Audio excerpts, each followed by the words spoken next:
അനീഷിനും നൂറയ്ക്കും ഒരു super power കൊടുത്തിരിക്കുകയാണ് big boss. വരുന്ന ക്യാപ്റ്റൻസി ടാസ്കിലേക്ക് ഒരാളെ ഡയറക്റ്റായിട്ട് നോമിനേറ്റ് ചെയ്യാനുള്ള പവറാണ് ബിഗ് ബോസ് കൊടുത്തത്.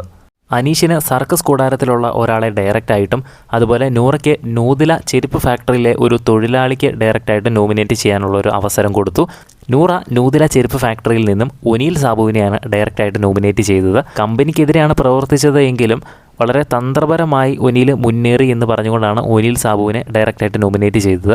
അത് കഴിഞ്ഞ് അനീഷ് റെന ഫാത്തിമേനെ ഡയറക്റ്റായിട്ട് ക്യാപ്റ്റൻസിയിലേക്ക് നോമിനേറ്റ് ചെയ്യുന്നു. അവസാനത്തെ റൗണ്ട് ടാസ്കിൽ വളരെ മികച്ച പെർഫോമൻസ് ആയിരുന്നു. ഇതുവരെ ചരിത്രത്തിൽ ഇന്നേവരെ 4 ഗോൾഡ് കോയിൻ വേറെ ആരും തന്നെ കളക്ട് ചെയ്തിട്ടില്ല. വളരെ ഞെട്ടിക്കുന്ന പെർഫോമൻസ് ആയിരുന്നു എന്ന് പറഞ്ഞ് റെനേനെ നോമിനേറ്റ് ചെയ്യുന്നു. ഇങ്ങനെ റെനേനെ നോമിനേറ്റ് ചെയ്യുന്ന സമയത്ത് റെനെ അവിടെ എഴുന്നേറ്റ് നിന്ന് റെന തന്നെ ഒന്ന് ഞെട്ടുന്നുണ്ട്. കണ്ണും തള്ളി എന്നെ പറഞ്ഞു ഞാൻ അത്ര മികച്ച പെർഫോമൻസ് ആയിരുന്നോ എന്നുള്ള രീതിയിൽ റെനെ അങ്ങ് ഞെട്ടിപ്പോകുന്നു. എന്തായാലും ഏറ്റവും അവസാനം റെനയും അതുപോലെ തന്നെ ഒനീൽ സാബുവും ക്യാപ്റ്റൻസിലേക്ക് ഡയറക്റ്റായിട്ട് നോമിനേറ്റ് ആകുന്നു. അത് കഴിഞ്ഞ് വീട്ടുകാരെല്ലാവരും കൂടെ ചേർന്ന് ജിഷിനെയും തിരഞ്ഞെടുക്കുന്നു.